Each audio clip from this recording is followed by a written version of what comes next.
하나님 말씀 묵독합니다. 마가복음 14장 1절에서 11절을 교독합니다.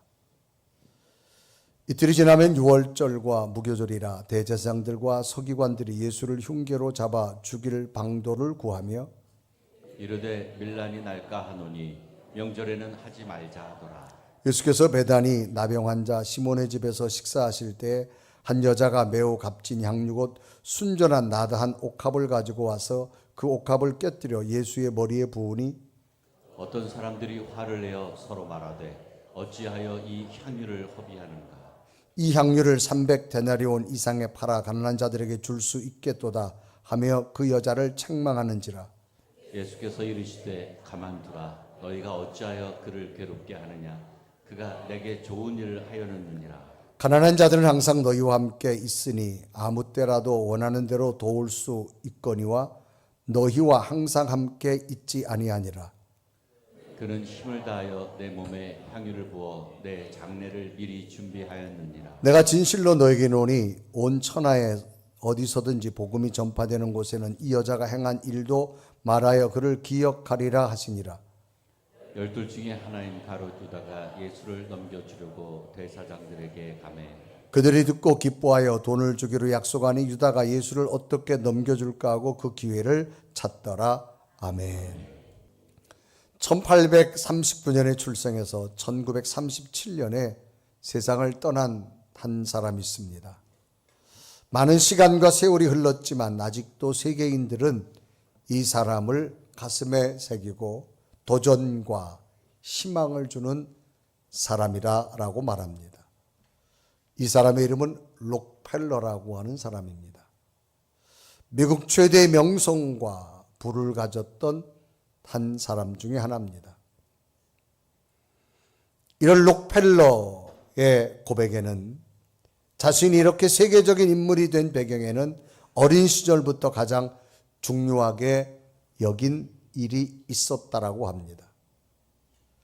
자신의 어린 시절을 소개한다면 무엇보다 먼저 어머니의 믿음을 소개한다고 하면서 자신에게는 어린 시절부터 이 어머니의 귀중한 권면이 있었다고 합니다. 록펠러야, 나는 가난해서 너에게 아무것도 줄 수 없지만 이 3가지만은 꼭 중요하게 여기며 마음에 간직하였으면 좋겠다라고 권면합니다. 첫째는 교회에 잘 나가야 한다. 하나님의 교회를 늘 가까이 하는 삶을 살아라 라고 말합니다. 둘째는 예배 시간에 앞자리에 앉아서 온전한 예배를 꼭 드렸으면 좋겠다. 셋째는 반드시 11조를 하나님께 드려서 하나님의 것과 너의 것을 잘 구분했으면 좋겠다. 그래서 록펠러는 가난했지만 어렸을 때부터 자신의 어머니가 가장 소중하게 말씀하신 것인 하나님의 것을 구분하는 11조 생활과 온전한 예배로 주의를 철저히 지키는 하나님 중심, 또 하나님을 사랑하며 교회 중심의 믿음의 삶을 살았더니 하나님께서는 놀랍게도 인생의 고비고비마다 잘 넘기게 하시면서 세계의 큰 명성과 부를 들을 수 있는 세계의 사람으로 세워주셨다라고 고백합니다. 그래서 그는 자신의 솔직한 고백을 이렇게 표현합니다. 내가 선 것이 아니라 하나님께서 세워주셨습니다 라고 고백한 그의 고백입니다. 사람은 살아가면서 무엇을 소중하게 여기냐에 따라서 삶의 순서도, 삶의 가치도, 삶의 결과도 다르게 되어진다는 겁니다.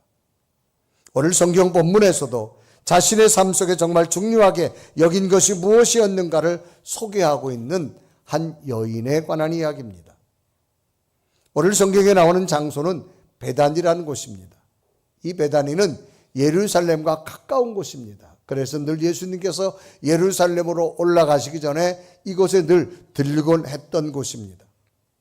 오늘 성경에 보면 유월절 전입니다. 이 유월절은 이스라엘 백성들이 애굽을 탈출한 유대인의 명절입니다. 그래서 모든 지방에 있는 사람들이 명절을 지키기 위해서 예루살렘으로 모여듭니다. 이 유월절 전에 예수님께서는 이곳 베다니에 있는 나병 환자 시몬의 집에서 함께 있게 됩니다. 이곳에 일어난 일 중에 하나인데 이곳에서는 이름도 기록되지 않은 사람이 나옵니다. 성경은 한 여인이다 그렇게 소개합니다. 이 여인은 매우 값진 순전 나드 한 옥합을 가지고 와서 깨뜨린 다음에 예수님의 머리에 부었습니다. 이때 장면이 마가복음 14장 3절은 이렇게 기록하지요. 예수께서 베다니 나병 환자 시몬의 집에서 식사하실 때 한 여자가 매우 값진 향유곧 나드, 순전한 나드 한 옥합을 가지고 와서 그 옥합을 깨뜨려 예수의 머리에 부으니라고 말합니다. 또는 어떤 사람이라고 나옵니다.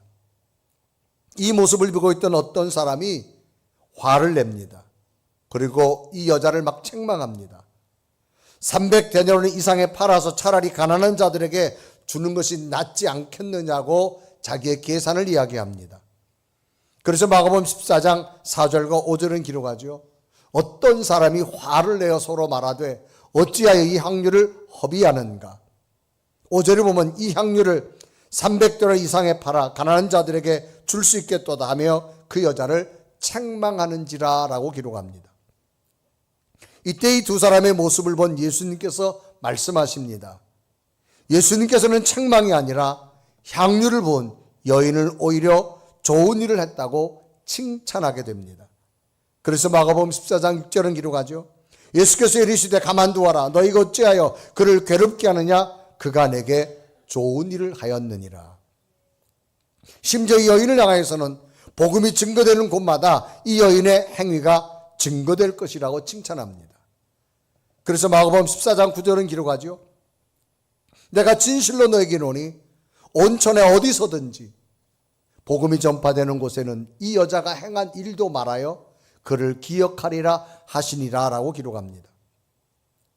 똑같은 장소에서 똑같이 예수님 앞에서 있었지만 한 여인은 칭찬받는 사람이 되어지고 한 사람은 책망받는 사람이 되어졌음을 봅니다. 너무나도 다른 두 사람의 모습입니다. 두 사람 중에서 오늘 예수님으로부터 칭찬받은 여인에게는 무엇이 가장 소중하게 여기는 것이 있었기에 행할 수 있었고 그 행함으로 주님으로부터 칭찬받을 수 있는 믿음이 되었는가를 보면서 어느덧 2025년 한 해를 마무리하는 이 12월 첫째 주에 우리의 믿음을 되돌아보며 우리의 믿음은 어떤 모습이었을까? 잘못되어졌다면 다시 주님 앞에 고백하고 칭찬받는 믿음으로 더 큰 하나님의 상급이 여러분에게 있기를 주님의 이름으로 축복합니다. 예수님으로부터 칭찬받은 이 여인은 무엇을 소중하게 여겼을까라는 겁니다. 첫째는 이 여인은 주님의 능력을 소중하게 여겼다. 이 여인은 주님의 능력을 직접 경험한 여인입니다. 경험이란 말은 자신이 실제로 보고 듣거나 몸소 겪은 것을 경험이라 그렇게 말합니다. 오늘 본문의 이 여인은 이름이 기록되지 않지만 한 여인으로 소개됩니다. 그런데 다른 성경에서는 이 여인의 이름을 마리아라고 하는 이름으로 소개하게 됩니다. 일찍이 여인의 가정에는 오빠인 나사로라는 사람이 있었는데 갑자기 죽음을 맞이하게 됩니다. 오빠의 죽음 앞에 큰 충격과 큰 절망의 순간을 맞이해버리고 말지요. 이제 장례를 치료할 때 예수님께서 이 가정에 찾아오신 겁니다. 그래서 요한복음 11장 17절은 기록합니다. 예수께서 와서 보시니 나사로가 무덤에 있은지 이미 나흘이라 라고 말합니다. 죽음은 모든 것을 앗아가 버리는 절망의 순간입니다. 모든 것이 끝났다고 단정 지을 수밖에 없는 절망의 순간이 바로 인간에겐 죽음이라는 거지요. 이런 죽음의 모습을 보신 예수님께서 하시는 말씀은 나사로가 다시 살 수 있다라고 하는 메시지를 던져줍니다. 이런 죽음의 모습을 보신 예수님께서 하신 말씀은 나사로가 다시 살 수 있다는 겁니다. 그래서 요한복음 11장 23절에 이르가죠. 예수께서 이르시되 내 오라비가 다시 살아나리라 라고 말합니다. 그리고 마리아가 말합니다. 나는 부활의 능력을 가지고 있기 때문에 내 오빠 나사로가 살아날 수 있을 것이니 내가 믿을 수 있겠느냐라고 말하면서 이 마리아에게 오히려 질문합니다. 그래 요한복음 11장 20절은 이루어가죠. 무릇 살아서 나를 믿는 자는 영원히 죽지 아니하리니 이것을 내가 믿느냐라고 묻습니다. 이 주님의 물음에 여인은 내가 믿겠다라고 고백합니다. 이어서 27절에 이루어가죠. 이르시되 주여 그러하여다. 주는 그리스도시요 세상에 오시는 하나님의 아들이신 줄 내가 믿나이다라고 말합니다. 이 고백을 들으신 주님께서는 나사로의 무덤에 가셔서 큰 소리로 외칩니다. 나사로야 나사로야. 그러자 놀랍게도 죽었던 나사로가 온몸에 배로 동인 모습 그대로 살아나오게 되는 모습을 보게 됩니다. 그리고 요한복음 11장 43절과 44절은 이때를 이렇게 기록합니다. 이 말씀을 하시고 큰 소리로 나사로에 나오라 부르시니 44절에 보면 죽은 자가 수족을 배로 동인 채로 나오는데 그 얼굴은 수건에 쌓였더라. 예수께서 이르시되 풀어놓아 다니게 하라 하시니라 라고 말합니다. 이 여인은 오빠의 죽음으로 큰 절망의 순간이었습니다. 인간으로서는 그 누구도 할 수 없었던 일을 주님의 능력으로 살아나게 하는 것을 그는 직접 경험하게 된 겁니다. 여러분, 능력이란 말은 일을 감당해낼 수 있는 능력을 말합니다. 주님의 능력은 주님을 이기신 능력이었습니다.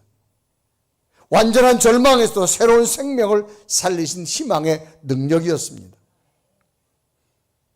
이 나사로의 죽음 앞에서 이 여인은 나사로가 살아나오는 주님의 능력을 보게 됩니다.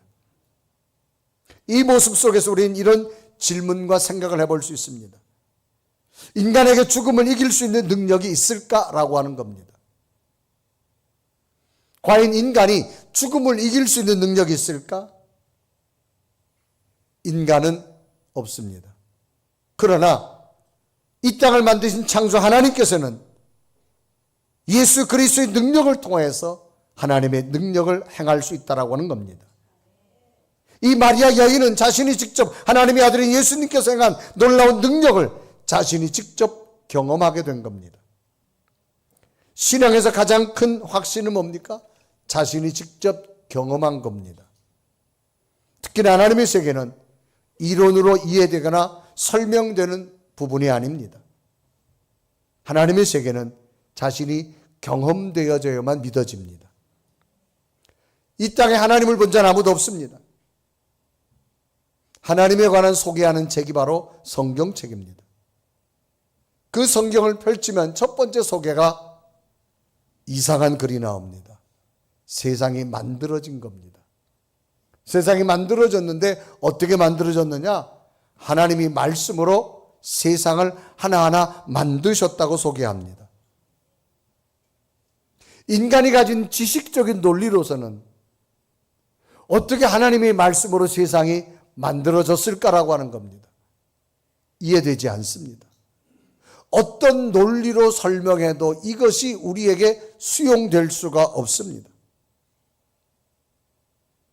그런데 이것이 우리 속에 받아져야 됩니다. 믿어져야 됩니다. 근데 믿어질 수가 없어요. 그런데 하나님의 영이 내 속에 들어오면 이게 믿어지기 시작합니다. 우리의 논리와 이성으로는 절대 안 믿어집니다. 그런데 하나님의 영이 내 속에 들어오면 믿어집니다. 그래서 성경은 뭐냐? 철저하게 하나님의 영이 내 속에 들어와서 믿어질 때 하나님의 세계를 알 수 있습니다. 하나님의 세계는요, 믿음이 있어야만 이해가 되고 믿어집니다. 그런데 우리는 신앙생활을 먼저 이해하고 믿으려고 합니다. 하나님의 세계는 절대 이해되지 않습니다. 설명될 수도 없습니다. 그래서 하나님의 영이 들어와서 믿어지면 그 다음부터 하나님의 세계가 이해될 줄로 믿습니다. 그것은 체험을 통해서만 가능합니다. 이런 질문하겠죠. 하나님의 영이 있을까라고 하는 질문을 여러분이 할 수가 있을 겁니다. 자, 그러면 이렇게 한번 설명합니다. 간혹 여러분 주변에 보면 연예인 생활하다가 어느 순간에 연예인 생활에서 자취를 감춘 사람이 있습니다. 어느 순간에 다시 나왔는데 어떤 모습으로 나왔느냐? 무속인으로 나옵니다. 구슬하는 무속인으로 나옵니다. 막 점장의 모습으로 나옵니다.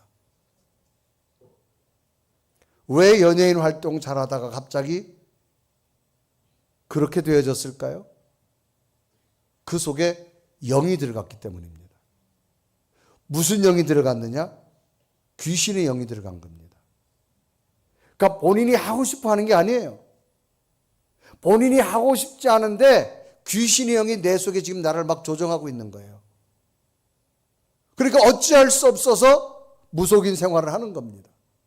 막 구슬하게 되어집니다. 막 춤을 추게 됩니다. 남들이 보면 이해가 안 됩니다. 그런데 만약에 그걸 또 안 하잖아요? 간혹 그들의 고백이 어떤 고백인 줄 아세요? 몸이 아프기 시작합니다. 기운이 없게 됩니다. 아무것도 할 수 없다고 말합니다. 그러면 과연 영적인 존재가 있느냐? 있습니다. 그러면 귀신의 영만 있느냐? 아닙니다. 하나님의 영이 있습니다. 그 하나님의 영이 내 속에 들어오면 하나님의 세계가 믿어집니다. 귀신의 영이 그 사람 속에 들어가니까 귀신의 세계가 믿어지는 거예요. 그래서 많은 사람들이 전보로 찾아가잖아요. 이제 새해가 돼 보십시오. 아마 굉장히 많이 찾아갈 겁니다. 특히 선거철이 되고 나면 어마어마한 사람들이 찾아간다 그래요. 왜? 미래가 되게 궁금하니까. 그럼 거기에 대해서 말하는 게 그 사람이 말하는 것이 아니라 귀신이 말하는 겁니다. 어떤 사람 막 애기 울음소리도 내고요. 어떤 사람 막 남성 목소리도 내고, 여성인데 남성 목소리 내고, 남성인데도 막 이상한 여인은 그건 뭐예요? 귀신이 말한다 그래요. 그래서 막 이야기합니다. 그러니까 사람들 막 현혹합니다. 여러분 요즘 인스타그램이나 SNS에 보면요, 무속인들의 이 활동이 간혹 많이 뜹니다. 그 사람들이 많이 짧으니까 이렇게 보게 되잖아요. 여러분 그 무속인들 앞에 들어가는 예산이요, 어마어마한 예산이랍니다.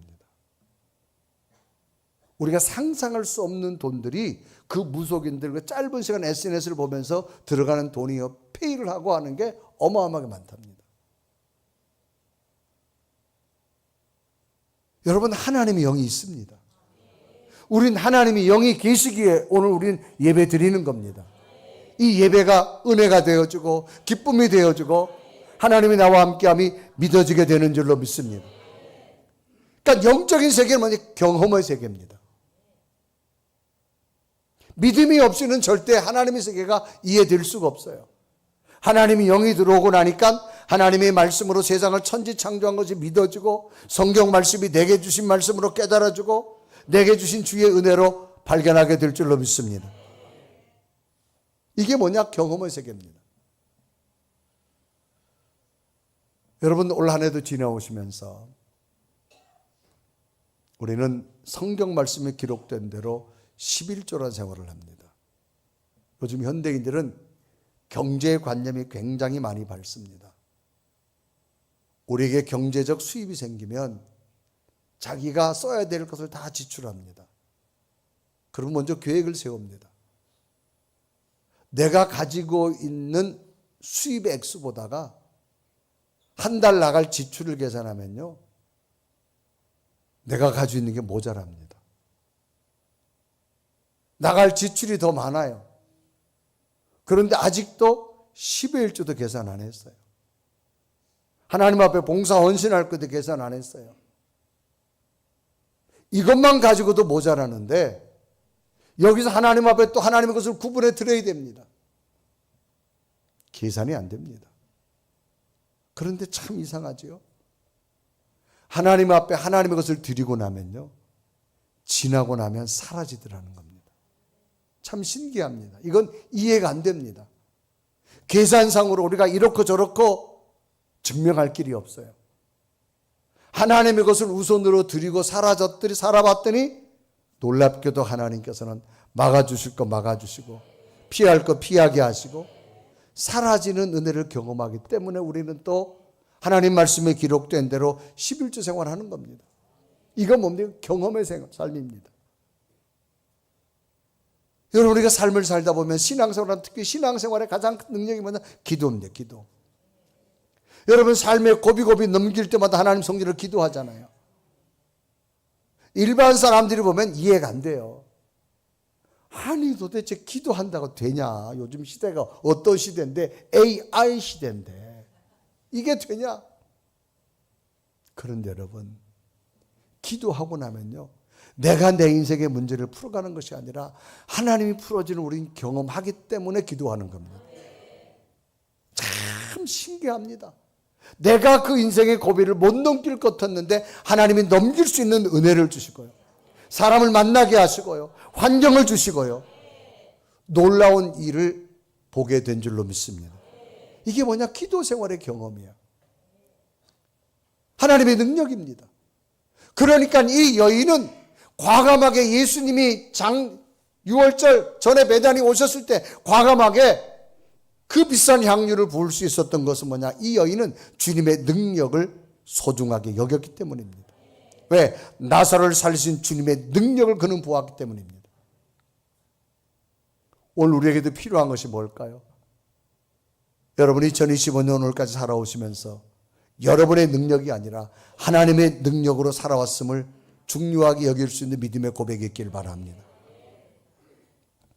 두 번째 여인이 중요하게 여긴 건 뭐냐? 주님의 위로하심입니다.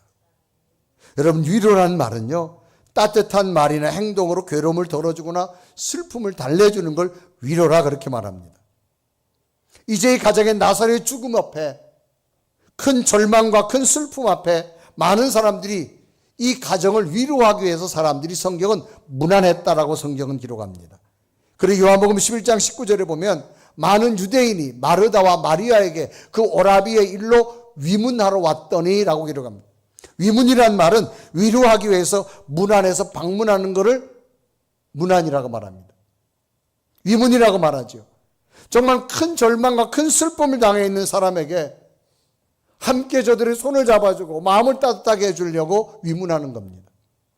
그런데 주어진 현실의 일 속에서 사람의 위로와 사람의 위문이 얼마나 큰 위로가 되겠느냐는 겁니다.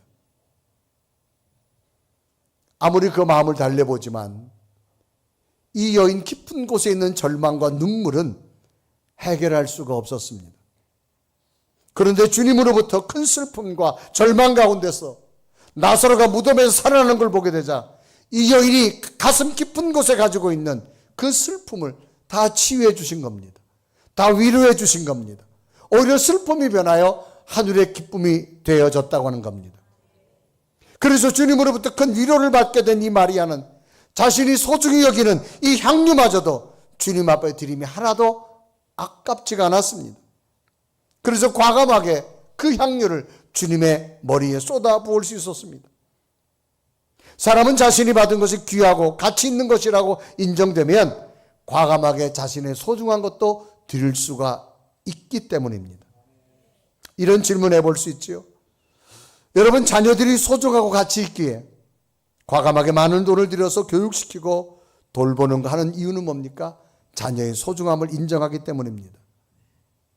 여러분, 물품을 구입할 때 명품을 비싸게 주는 돈을 주고 사는 이유가 뭡니까? 그 명품에 대한 가치와 귀중함을 인정하기 때문에 많은 비싼 돈을 주는 겁니다. 하나님 앞에 크게 봉사하는 이유는 주님의 능력과 주님의 위로하심이 크다라고 인정되기 때문에 주님 앞에 헌신할 수 있고 주님 앞에 봉사할 수 있습니다. 이것은 이해와 계산을 뛰어넘어 사는 겁니다. 그만큼 주님의 위로함을 중요하게 여기기 때문입니다. 여러분, 날마다 하나님 성전에서 주님이 주신 위로함을 얻을 수 있는 믿음이 되기 바랍니다. 책 가운데 사망의 음침한 골짜기를 다닐지라도 라고 하는 책이 있습니다. 이 저자는 초교파적 선교회 OM 선교회에 소속되어 있는 볼레타 스틸 크럼리라고 하는 여인이 이 책을 쓰게 되어졌습니다. 이 여인은 남편과 함께 단란한 가정을 꾸리고 대만의 선교사로 가게 됩니다. 그런데 그곳에서 인간으로서는 도저히 이해할 수도 없는 엄청난 고난을 맞이하게 됩니다. 자녀가 셋이었는데 첫째 아이가 4살 때 백혈병으로 세상을 떠납니다. 남편은 33살에 림프암에 걸려서 죽습니다. 설상가성으로 둘째와 셋째 아이가 각각 16살과 18살 때 교통사고로 죽습니다. 결국 자신만 남고 남편과 3자녀 모두 죽습니다. 이 정도라면 내가 선교사로 헌신했는데 이게 무슨 일인가 하고 하나님을 원망하며 불평하기에 충분했을 겁니다. 더 큰 충격은 그런 와중에 이 크롬리 선교사가 57세가 되었을 때 선교지에서 성폭행을 당합니다. 성폭행은 피해자에게 육체적, 심리적 충격과 인격을 파괴시키는 일을 합니다. 그 상처가 얼마나 컸겠습니까? 이러한 모습을 본다면 과연 이 크롬리 선교사보다 더 큰 고통을 받은 사람이 있을까요? 라고 하는 질문을 던져볼 수도 있습니다. 이 정도면 산산조각 갈기갈기 찢겨진 인생을 자기 스스로 포기하고 하나님을 원망할 수밖에 없었을 겁니다. 하나님, 내가 주님 위해서 대만에 선교사로 왔는데 왜 내가 이런 일을 당해야 되나요? 마지막 인간의 가장 처절한 나라까지 떨어진 자신의 모습 앞에 슬퍼할 수밖에 없었을 겁니다. 그러던 어느 날 이 여인이 글을 쓰기 시작했습니다. 많은 사람들은 이 여인이 글을 쓰는 것을 보고 아마 저 여인은 자기 인생에 너무나도 힘들었던 고난의 시간을 글로써 남기기 위해서 글을 쓰는구나라고 생각했습니다. 하지만 이 선교사의 글은 전혀 달랐습니다. 고난 중에 하나님께서 자신에게 주었던 메시지 가운데 위로의 메시지를 증거하려고 글을 쓰기 시작합니다. 이 여인은 고난을 쓴 것이 아니라 고난 가운데 자신에게 함께 하셨던 하나님의 위로하심을 글로써 쓰게 되어졌습니다. 이런 내용입니다. 아들이 자신의 품 안에서 죽어갈 때 주가는 고통만 본 것이 아니라 고난 속에서도 하나님께 부어주시는 위로하심을 보았다라고 그는 기록합니다. 병들어 죽어가는 남편의 시신을 붙들고 괴로워하면서 울기만 한 것이 아니라 그 순간 하나님께 부어주었던 위로하심을 그는 경험하였다고 글을 씁니다. 이런 하나님의 위로하심을 글로써 기록했고 그 위로하심으로 그녀는 고난 가운데서도 감사와 기쁨을 잃어보지 않고 선교의 삶을 살았다는 그의 고백입니다. 그래서 이 여인의 고백이 이런 고백이지요. 책 제목처럼 사망의 음침한 골짜기를 다닐지라도 라고 하는 겁니다. 내가 사망의 음침한 골짜기를 다닐지라도 하나입니다. 하나님은 내게 위로를 주셨습니다. 이 구절은 시편에 기록된 시편 23편 4절에 나와 있습니다. 내가 사망의 음침한 골짜기를 다닐지라도 해를 두려워하지 않을 것은 주께서 나와 함께 하심이라. 주의 지팡이와 막대기가 나를 안위하시나이다. 이 시편을 기록한 다윗의 삶도 마찬가지였습니다. 억울하고 분하고 엄청난 고난과 죽음의 순간을 수없이 넘겨야 됐던 다윗입니다. 블레셋 전장에서 골리앗을 이기자 사울왕 자신의 인기보다 다윗의 인기가 더 높아지자 미워하며 끝내는 군사를 동원하여 죽이기로 합니다. 죽음의 고비고비를 넘기면서도 다윗은 늘 하나님의 위로함을 받을 수 있었기에 하나님을 떠나지 않고 늘 하나님 곁에서 하나님의 사명을 감당할 수 있었습니다. 그의 자신은 죽음의 순간에서도 하나님의 위로하심이 있기에 하나님 집에서 영원히 거할 것이라고 그는 고백합니다. 그의 시편 23편 6절은 이렇게 기록하죠. 내 평생의 선하심과 인자하심이 반드시 나를 따르리니 내가 여호와의 집에 영원히 살리로다. 오늘 우리에게는 어떤 위로함이 필요할까요? 여러분 지금까지 살아오시면서 속상했던 것, 분했던 것, 억울했던 것 누구나 가지고 있을 겁니다. 특별히 교회 생활하다 보면 다양한 사람들이 모여있기 때문에 우리는 교회 속에서도 이런 마음의 상처를 받을 때가 참 많이 있습니다. 그러나 여러분, 주님의 위로함이 여러분에게 있기를 바랍니다. 세 번째로 이 여인이 소중히 여긴 것은 주님의 큰 은혜였습니다. 이 마리아는 주님께 주시는 능력과 위로함 속에서 주님께 주시는 큰 은혜를 그는 경험하게 됩니다. 은혜란 말은 사랑으로 베풀어 주시는 은총과 혜택을 은혜라 그렇게 말합니다. 마리아는 자신이 이처럼 엄청난 하나님의 능력을 받을 자격이 있어 받은 게 아니었습니다. 자신은 너무나 보잘것없는 여인입니다. 작은 여인임에도 불구하고 주님께서는 자신의 가정에 베풀어 주신 그 절망과 좌절 가운데서도 하나님께 새로운 희망과 꿈을 주신 주님의 능력이 하나님 은혜로 얼마나 큰지, 그 큰 은혜를 경험하고 나니까 자기가 드린 이 향유를 하나님 앞에, 주님 앞에 드려도 결코 아깝지 않고 은혜 앞에 기꺼이 드릴 수 있는 고백이 여인에게 나타날 수 있었다는 사실입니다. 그래서 요한복음 12장 3절에 기록하죠. 마리아는 지극히 비싼 향유 곧 순전한 나도 한 근을 가져다가 예수의 발에 붓고 자기 머리털로 그의 발을 닦으니 향유 냄새가 집에 가득하더라 라고 말합니다. 발이라고 하는 것은 신체 부위 중에 먼지가 많이 묻는 곳입니다. 특별히 유대인들은 이 사막을 다닐 때 양말이 없이 샌들을 신고 다니기 때문에 먼지와 이물질이 많이, 상처가 많이 있는 곳입니다. 그런데 여인이 가장 고결하게 여기는 머리카락으로 향유를 붓고 주님의 발을 그는 기꺼이 닦아드릴 수 있었습니다. 어떻게 그렇게 할 수 있었을까요?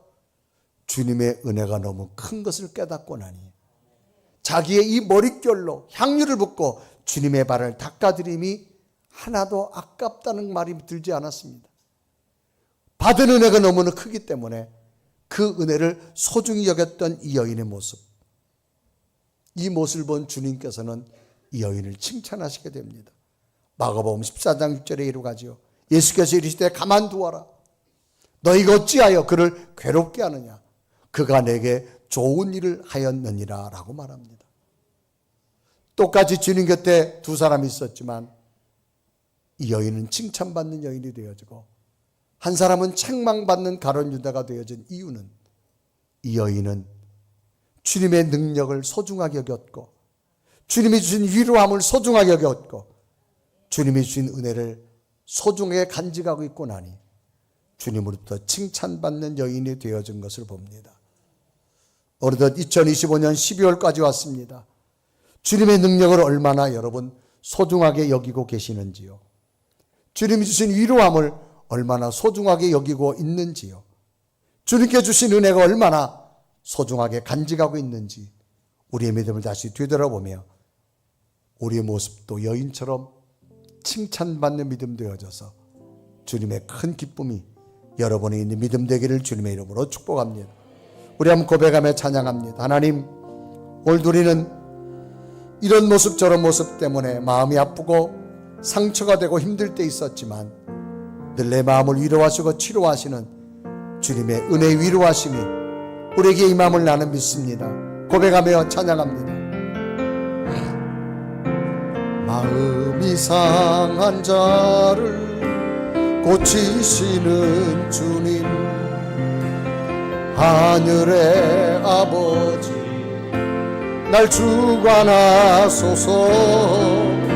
주의 길로 인도하사 자유케 하소서. 새 일을 행하사 부흥케 하소서. 의의 주이고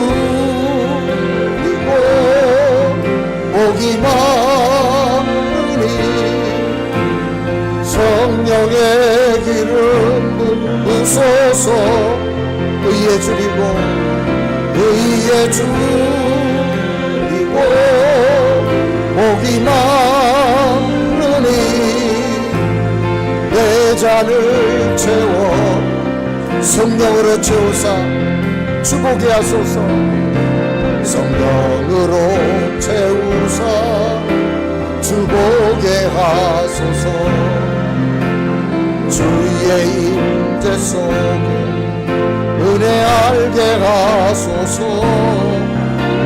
주 뜻대로 살아가리 세상 끝날까지.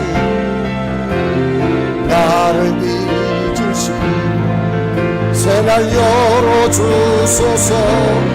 의의 주이고 복이 많으니 성령의 기름 부으소서. 의의 주이고 복이 많으니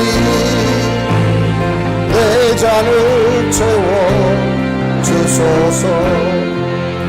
우리 한 다 같이 두 눈을 감으시고 하나님, 오늘 여인의 믿음의 모습이 우리의 모습 속에도 새겨지기를 원합니다. 늘 주님의 크신 은혜를 마음에 간직하게 중요하게 여기게 하시고, 늘 주님의 위로함을 우리 마음에 중요하게 여기고, 주님의 능력을 중요하게 여겨서 우리가 할 수 있는 것이 아니라 우리가 할 수 없는 주의 큰 능력 앞에 하나님의 위로하심과 하나님의 능력을 경험할 수 있는 우리의 믿음 되게 하여 주옵소서. 때로 한 해를 지나오면서 수많은 마음의 상처, 아픔, 눈물이 있다 할지라도 오늘도 주의 위로하심이 우리 마음을 만져주시고 위로하시고 깨끗게 하는 주의 성령의 능력이 우리에게 임하여 주옵시고, 주님의 능력은 인간이 할 수 없는 걸 행하는 능력입니다. 죽은 자를 살리시는 주님, 우리에게도 주의 능력이 임하여 주옵소서.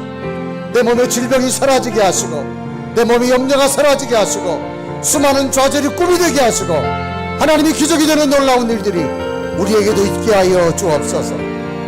이 여인이 소중하게 했던 주님의 능력 우리에게도 나타나서 하나님 놀라운 일들을 볼 수 있도록 인도하여 주옵소서. 내가 내 인생을 만들어가는 것이 아니라 주님께서 만들어가는 인생이 되게 하여 주옵소서. 내가 보기에는 절망이 날지라도 하나님은 새로운 희망을 주실 줄로 믿습니다. 우리의 자녀들의 미래를 하나님께 맡깁니다. 저들의 앞길 속에 주의 능력의 역사가 임하여 주옵소서. 주님, 마리아의 마음을 만져주신 주님, 우리 마음을 만지시고 우리 속에 새로운 능력과 위로하심과 주의 은혜가 부어지는 우리의 고백이 되게 하여 주옵소서. 이런 믿음이 나를 통해 나타날 때마다 이 시간 성령께서 내 심령 가운데 임하여 주옵소서. 우리 간절히 고백하며 당신의 위로함을 구합니다. 주님의 능력을 구합니다. 주님의 놀라운 은혜가 임하여 주옵소서. 고백하며 기도드립니다. 살아계신 주님, 이 시간도 주 앞에 간절히 기도하고 원하오니, 오 살아계신 주님, 당신의 능력 앞에 구하오니 이 시간도 우리 속에 구함이 하나님의 능력을 나타나게 도와여 주옵소서. 하나님의 살아계심이 되게 하시고 하나님의 계획이 되게 하시고 하나님의 약속이 될 수 있도록 주여 내게 은혜 베풀어 주옵소서. 오 살아계신 하나님, 오 성령의 하나님, 주의 당신의 영으로 부어주시옵소서. 하나님 나를 위로하여 주옵소서. 내게 하나님의 능력을 부어주옵시고 우리 속에 하나님의 큰 은혜가 새로운 꿈이 되게 하시고 새로운 능력이 되게 하시고 하나님의 약속이 될 수 있도록 인도하여 주옵소서. 오 살아계신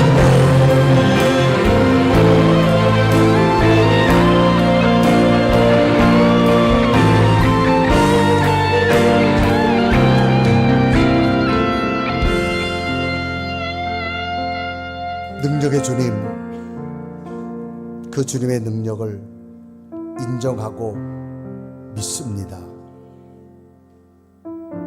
우리의 불가능을 가능케 하시는 주님, 2025년 11월까지 주님의 능력을 보지 못했다면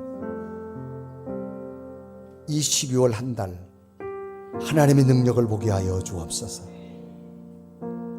내 마음의 상처도 위로하시고 아픔도 위로하여 주옵시고 날마다 주님의 큰 은혜를 소중하게 여기며 더 크게 부어주시는 주님의 계획 보게 하여 주옵소서. 예수 그리스도의 이름을 간절히 기도드리옵나이다.